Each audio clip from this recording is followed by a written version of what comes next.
जल्दी बड़ा कौन सा हायर पोटेंशियल में है? क्यों? Electric field is always from higher potential to lower, तो B is at higher potential as compared to A. So electric field तो ये भी तो है, और ये जो येलो वाली इलेक्ट्रिक फील्ड है ये बड़ा कौन सी है? Time varying magnetic field. मुझे उसमें इंटरेस्ट नहीं, तो चार सी का जो उसमें इंटरेस्ट है। बड़ा ये बात तो तय हो गई कि B का पोटेंशियल था A से बढ़। सब निकालो एक से निकाल देंगे, बड़ा बड़ा आराम से निकाल देंगे।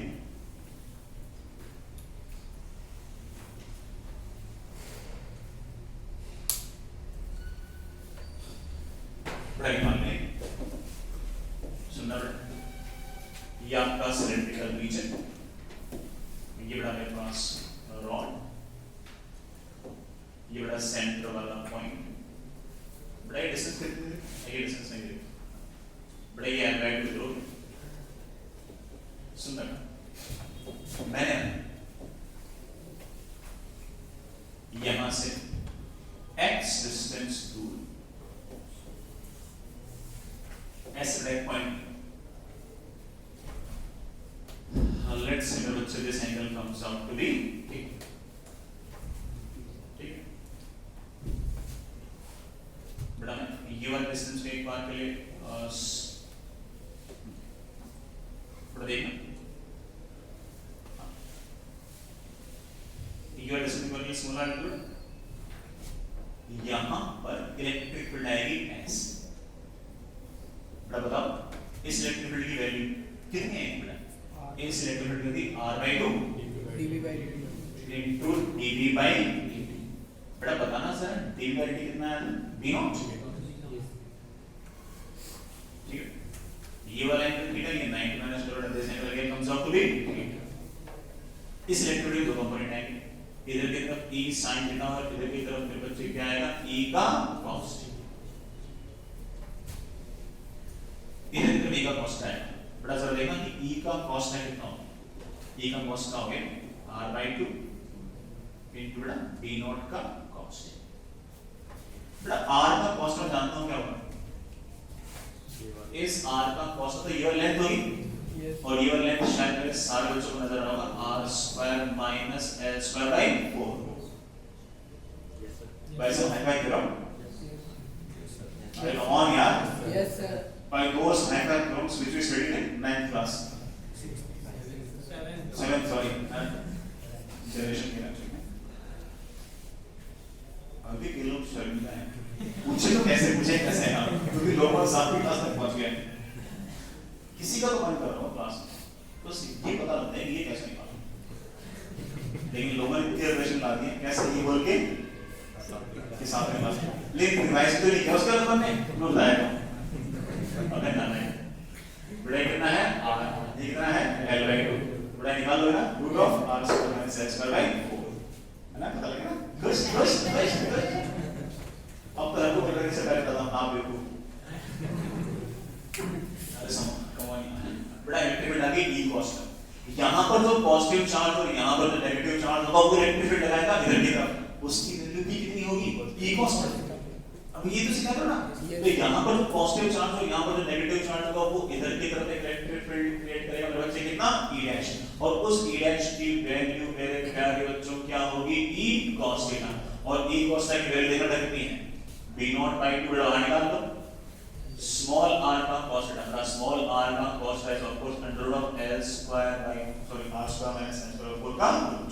बड़ा कुछ नोटिस किया इसकी साइड से कांस्टेंट है, बड़ा साइड से कांस्टेंट। इसका मतलब यहां से लेकर यहां तक स्टैटिक चार्ज के कारण जो इलेक्ट्रिक फील्ड टाइप का वो क्या नहीं है? कांस्टेंट। अगर किसी ने मुझसे पूछा कि यहां से इसका पोटेंशियल डिफरेंस कितना होगा, मैं बड़ा आराम से बोल दूंगा बड़ा VB minus VA is equals to E' into यहां से यहां तक की लेंथ। बड़ा यहां की लेंथ कितनी है? आंसर आ गया मेरे बच्चे, बोला कितना आ गया? B0/2 into under root of R² minus L²/4। कौन बेटा मैंने बहुत ही मन से इत्मीनान से बहुत बताया, आंसर निकालना तो मैं निकालूंगा, यही आंसर मुझे अगर सिर्फ आंसर निकालना तो मुझे बात समझानी ना होती तो ये निकाल पहले बताओ किसी को तो पल्ले पढ़ाओ कोई क्लास में यार, कैसे कैसे time variable electric magnetic field electric field induce की, उस इलेक्ट्रिक फील्ड का एक कंपोनेंट रोड के अलोंग आएगा, वो जो कंपोनेंट होगा वो स्टैटिक चार्ज के इलेक्ट्रिक फील्ड के कंपोनेंट को बैलेंस करेगा। वो जो इलेक्ट्रिक फील्ड आई वो भगवान की दया से एक्स पर डिपेंडेंट नहीं है, वो आई यूनिफॉर्म, तो उसको एल से मल्टीप्लाई करके आगे पोटेंशियल डिफरेंस। अगर मुझे एक्चुअल आंसर निकालना होगा क्यों निकाल दिखा दो, मुझे ए से बी तक का पोटेंशियल डिफरेंस निकालना है। एक काम करो, यहां से अंदर एक रॉड लगा, सर है नहीं यहां पर लगा, यहां से एक रॉड लगा, क्या हो गया ट्रायंगल? इस ट्रायंगल में से कितना फ्लक्स गुजरेगा नेट? अगर बच्चे बोलेंगे सब फ्लक्स गुजरेगा मैग्नेटिक फील्ड इनटू ट्रायंगल लेंगे, यस बड़ा ट्रायंगल करेगा हाफ इनटू बेस का बेस तो कितना हो गया l इनटू हाइट, हाइट बड़ा तुम मिल सकता है तो root of r square minus l square by 4। क्या ये फ्लक्स कांस्टेंट है क्या? ये तो लगा लो टाइम के साथ बढ़ रहा है, तो क्या इस पूरे के पूरे ट्रायंगल कुछ कुछ ईएमएफ इंड्यूस होगा? यस, पूरे पूरे लूप में ईएमएफ इंड्यूस होगा। ऑफ कोर्स इसका डिफरेंशिएशन बड़ा b naught by 2 into l into under root of r square minus l square by 4, बड़ा d का डिफरेंशियल d का इसमें क्या आएगा स्क्वायर। लेकिन ये ईएमएफ इंड्यूस तो पूरे में है, हम मेरे बच्चों से आपको पहले सिखा रहा था कि c से लेकर a तक कोई पोटेंशियल डिफरेंस नहीं आएगा, C से लेकर B तक कोई पोटेंशियल डिफरेंस नहीं है। तो ये जो भी ईएमएफ इंड्यूस है सिर्फ उसको कहां से आते हैं? कौन यार? Yes sir, perfect. तो दोनों समझ आ गए? यस। लेकिन ओरली से करना है तो सवाल कैसे आता है वो मुझे नहीं पता, मुझे पता कि एडवांस में कैसे सवाल पूछेंगे, इतना थोड़ी कैसे प्रॉब्लम है। तो मैंने बातें सिखा दी कि मेरे बच्चे में क्या क्या सवाल हो सकते हैं, मेरे बच्चे में सवाल हो सकता है कौन सा पोटेंशियल बढ़ा, सर पोटेंशियल किसके कारण, तो मैंने बता दिया पोटेंशियल किसके कारण, स्टैटिक चार्ज के कारण, जो इलेक्ट्रिक फील्ड है उसके कारण। सर स्टैटिक चार्ज इस तरह से रिडिस्ट्रीब्यूट किया क्यों हुआ, उसको रिडिस्ट्रीब्यूट किया किसने? इलेक्ट्रिक फील्ड ने। कौन से इलेक्ट्रिक फील्ड ने? Time varying magnetic field. Time varying magnetic field के जो इलेक्ट्रिक फील्ड ने उसने चार्ज को रिडिस्ट्रीब्यूट किया, उस चार्ज ने इलेक्ट्रिक फील्ड क्रिएट की, उस इलेक्ट्रिक फील्ड को हम पोटेंशियल डिफाइन कर सकते हैं। कितना बढ़िया से एकदम अच्छे से क्लियर होता है, इसलिए हमारा काम होता है।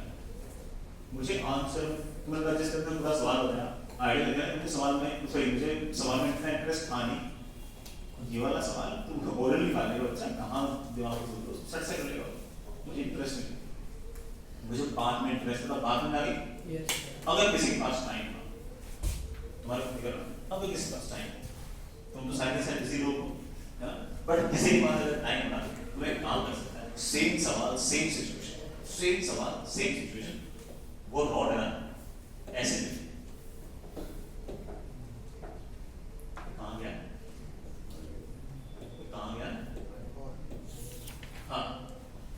बड़ा वो रोड है ना ऐसे ये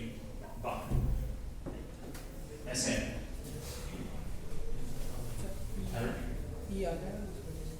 मुझे सिखा रहे कैसे लगता है, मैं लगाऊंगा आधे घंटे से मैं समझा रहा हूँ लोगों को कैसे लेना, मेरे को समझा रहे हो इस नाम से कहाँ पाएगा, मैं तो तुम्हारे लिए बोल रहा हूँ, किसी को करना हो ऐसा तो है, तो बड़ा करना चाहिए। और तुम दोनों सिखा सकते आसान होता है, क्या है आसान का तरीका होगा कि एक रॉड लगा दे यहाँ से यहाँ, एक रॉड लगा दे यहाँ से यहाँ, लगा दोगे?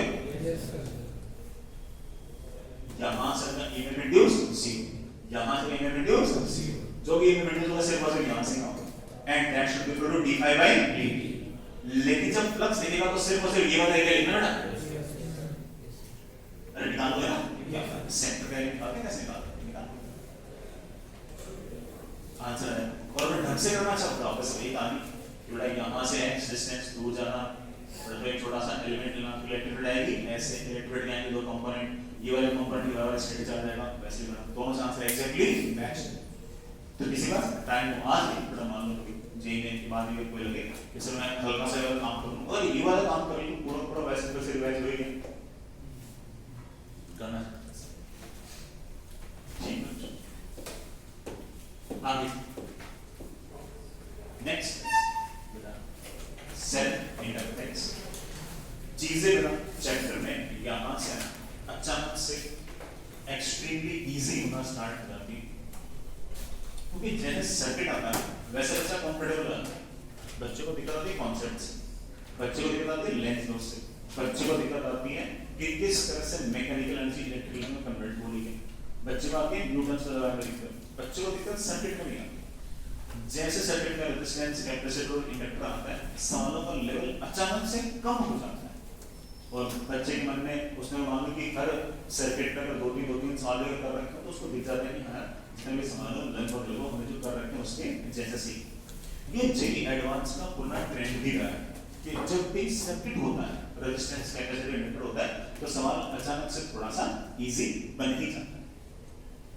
टफ होता है जो सॉल्व करें मैकेनिकल सिचुएशंस, जो बैटरी इतनी खास नहीं दिखा कि उस सिचुएशन को ऐसी मैकेनिकल होता है, बड़ा टफ सिचुएशंस आते कॉन्सेप्चुअली और कैलकुलेशन। अब समझना आसान मामला हो जाए। मान लीजिए कोई लूप है ऐसे और इस लूप में से मैंने को करंट भेज दिया बड़ा हाई, इस लूप के कारण ऑफ कोर्स कुछ ना कुछ मैग्नेटिक फील्ड होगी ऐसे, मैग्नेटिक फील्ड होगी तो इसी लूप में से कुछ ना कुछ फ्लक्स भी गुजरेगा। ये फ्लक्स कितना होगा बड़ा मुझे नहीं पता, लेकिन मुझे इतना जरूर पता है कि अगर मैं इस करंट को दोगुना कर दूंगा तो प्रत्येक बिंदु पर मैग्नेटिक फील्ड दोगुना हो जाएगा। प्रत्येक बिंदु पर अगर मैग्नेटिक फील्ड अगर दोगुना हो गया तो ऑफ कोर्स फ्लक्स भी दोगुना हो जाएगा। अगर मैं करंट को 5 गुना कर दूंगा तो ऑफ कोर्स प्रत्येक बिंदु पर मैग्नेटिक फील्ड 5 गुना हो जाएगा और प्रत्येक बिंदु पर मैग्नेटिक फील्ड 5 गुना हो जाएगा तो फ्लक्स भी तो 5 गुना हो जाएगा। तो जो भी फ्लक्स है it should be directly proportional to current, it should be directly proportional to current. Exactly कितना फ्लक्स आता है उसमें बहुत सारे पैरामीटर हैं, कितने नंबर ऑफ टर्न्स हैं, टर्न्स की शेप, साइज, ज्योमेट्री क्या है, मीडियम क्या है, 50 तरह की बातें हैं। लेकिन इतना है ना कि current is flux is directly proportional to current और मेरे पास आएगा flux is equals to something something into I, but this something something is known as coefficient of self inductance. ये नाम में सेल्फ कहां है बड़ा समझ आ गया, खुद के करंट के कारण खुद में से फ्लक्स निकलता है। This is your. मैं अगर आपसे पूछूं कि इस L की वैल्यू किस पर डिपेंड करेगी तो आप बोलोगे sir of course shape, size, geometry, number of turns, loops और मीडियम पर डिपेंड करेगी। मैं आपसे पूछूं कि इस L की यूनिट क्या होगी, निकाल दोगे बेटा, क्या होगी बेटा यूनिट, वेबर पर एम्पीयर। बेटा that weber per ampere is also known as henry. बेटा हम इसको हेनरी बोलेंगे और इसको कैपिटल H से रिप्रेजेंट करेंगे। मिली हेनरी मतलब बेटा 10⁻⁻³ बेटा माइक्रो हेनरी मींस 10⁻⁶ हेनरी। बेटा आप लोग जानते हैं। मैं अगर आपसे पूछूं बेटा इसके डायमेंशन लिख दोगे ना, यस ना पे लिखना हो हाँ तो बोल सकते हो, यस लिखा हो ना यस। अरे यार कौन सी दिक्कत है बताओ, सी फ्लक्स में आता है लिखना नहीं आता, मैग्नेटिक फील्ड इनटू A ऐसे चल रहा है, ऐसे आई वर्ड में आता है एंड फिर डायमेंशन बड़ा हम L की लिख सकते। नेक्स्ट इज बड़ा self inductance of an ideal solenoid. याद नहीं करना है, मैं सिर्फ उसको बोल रहा हूं कि सॉलिनॉइड का सेल्फ इंडक्टेंस कितना है। बड़ा आइडियल सॉलिनॉइड है, सुनिएगा इस तरह का आइडियल सॉलिनॉइड है, क्या बच्चों गौर करना, इस सॉलिनॉइड का जो रेडियस है बड़ा वो r है, इसकी जो लेंथ है प्यारे बच्चों वो L है और इस पे बड़ा हमने ऐसे खूब सारे तार लगे रखे बेटा और इसका स्मॉल एंड है, बड़ा स्मॉल एंड मतलब नंबर ऑफ टर्न्स प्रति यूनिट है। इस तार में हमने बड़ा करंट भेज दिया I। सॉलिनॉइड के कारण मैग्नेटिक फील्ड आएगी ऐसे। मेरे प्यारे बच्चों को पता है कि उस मैग्नेटिक फील्ड की वैल्यू बड़ा मोस्टली रीजन में कितनी होगी, mu naught n, mostly region में म्यू नॉट n होगी, यूनिफॉर्म मैग्नेटिक फील्ड होगी ऐसे। ऑफ कोर्स सॉलिनॉइड में से जो मैग्नेटिक फील्ड गुजर रही है वो सॉलिनॉइड से गुजर रही है, सोलेनोइड में जो करंट गुजर रहा है उस करंट के कारण सोलेनोइड ने मैग्नेटिक फील्ड क्रिएट की और वही मैग्नेटिक फील्ड सोलेनोइड में से ही गुजर रही है। अगर मैं इस करंट को दुगना करूंगा तो प्रत्येक बिंदु पर मैग्नेटिक फील्ड दुगनी, मैग्नेटिक फील्ड अगर दुगनी तो मैग्नेटिक लाइन ऑफ फोर्स दुगनी, मैग्नेटिक लाइन ऑफ फोर्स दुगनी तो मैग्नेटिक फ्लक्स भी तो दुगना। तो ऑफ कोर्स सोलेनोइड में से गुजरने वाला फ्लक्स सोलेनोइड के करंट के डायरेक्टली प्रोपोर्शनल होगा। एक लूप में से कितना फ्लक्स गुजरेगा, तो मेरे बच्चों ने सर एक लूप ऐसा है तो उसका एरिया वेक्टर ऐसे मान लो, उसका एरिया वेक्टर आएगा कितना πr²। मैग्नेटिक फील्ड इसी तरफ आएगी मेरे बच्चे, बोलना कितना म्यू नॉट ni। तो एक लूप में से गुजरने वाला फ्लक्स होगा ऑफ कोर्स बेटा mu naught ni into πr² into cos of 0। में से एक लूप है क्या? मेरे को बोलेगा ना सर, नंबर ऑफ लूप्स की वैल्यू है n into l, n into l, बड़ा n क्या है? Number of turns per total length कितनी है?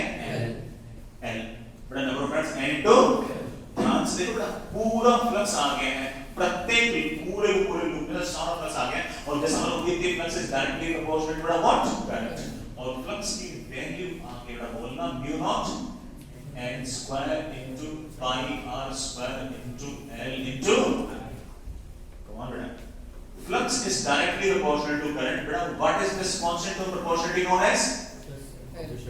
Self inductance या बड़ा coefficient of self inductance. Sir मुझे याद करना है कि नहीं, सिर्फ मैंने लिखा है, मैंने इसे लिखा है कि मैं कन्विंस कर सकूं तुम लोगों कि ये बड़ा मीडियम पर डिपेंड करता है। come on ये शेप साइज ज्योमेट्री और number of turns per depend करता है। मुझे सॉलिनॉइड बड़ा एल में इंटरेस्ट है, सॉलिनॉइड में तो एल कोर्स में नहीं है, लिखा है नहीं बेटा टॉपिक के अंदर, हाँ पूछ ले वाला बात है, पूछ सकते हैं मैं ड्राइव कर, लेकिन वैसे से लेसन नहीं है, तो अगर नॉन कौन चलेगा बिल्कुल चलेगा, लेकिन मैंने पॉइंट बोला ना कि फ्लक्स जो है sorry coefficient of self inductance medium पर भी डिपेंड करता है। मेरे को समझिए कि कल अगर इस सॉलिनॉइड के अंदर मैंने अगर एल्यूमिनियम इंसर्ट कर दिया तो इसका कोएफिशिएंट ऑफ सेल्फ इंडक्टेंस हल्का सा बढ़ जाएगा, तो मना कर रहे हो? अगर बिस्मथ एंटर कर दिया ना तो इसका सेल्फ इंडक्टेंस हल्का सा घट जाएगा। कहीं तो ये तो सोचे कि एल्यूमिनियम और बिस्मथ कहां से आते हैं, पता ना, डायनामैग्नेटिक और मैंने सिखाया था तुम लोगों, और अगर मैंने आयरन इंसर्ट कर दिया ना रखो, अरे जेई का सवाल है कि बेटे कि एल बढ़ चार ऑप्शन डाल देना कि बिस्मथ डालने पर एल में क्या चीज आएगा, एल्यूमिनियम डालने पे क्या आएगा, आयरन डालने पे क्या आएगा, चार ऑप्शन आएंगे इसके, और मैं सिर्फ ट्रू फॉल्स लगाया। अब इसके में कोई होना बनता है, बात बता दी बड़ा बात सीख लेना, ठीक है। एक बात और सेल्फ इंडक्टेंस बड़ा सॉलिनॉइड का है mu naught n square into volume लिख दो, ठीक है बड़ा, mu naught n square into pi r square, बड़ा what is pi r square? Volume of the cylinder, pi r square, बड़ा पक्का। अगर आपके पास कोई इंडक्टर है, भाई कोई तार जिसमें रेजिस्टेंस हो, उसको मेरे बच्चे सर्किट में ऐसे R से दिखाते हैं। किसी सर्किट में मेटल की एक प्लेट हो, मेटल की एक दूसरी प्लेट को आमने सामने ऐसे पड़ी हो, तो इसको मेरे बच्चे कैपेसिटर बोलते हैं, और सर्किट में उसको ऐसे दिखाते हैं। इसी तरीके से अगर आपके पास कोई लूप है, ऐसे सिंपल लूप है, इसको अगर सर्किट में दिखाना होगा तो आप इसको ऐसे दिखाते। ये इंडक्टर है, ये मत समझना कि इंडक्टर को नई चीज का इंडक्टर को ऐसे कोई नई चीज नहीं, कोई मार्केट से लानी पड़ेगी, एमएसएन से ऑर्डर करनी पड़ेगी, ऐसा नहीं है। काम लो खूब सारा तक मार दो, लपेट, this is known as your inductor, that's it. This simple तार है, वो क्या होता है? रेजिस्टर, उसी तार में खूब सारे रखने रख दो, लपेटे, क्या हो गया? और क्या ये इंडक्टर को सर्किट में ऐसे दिखाएंगे, स्ट्रेट लाइन ऐसे कहीं करते हैं, उसका स्पीड कांस्टेंट पूछ लो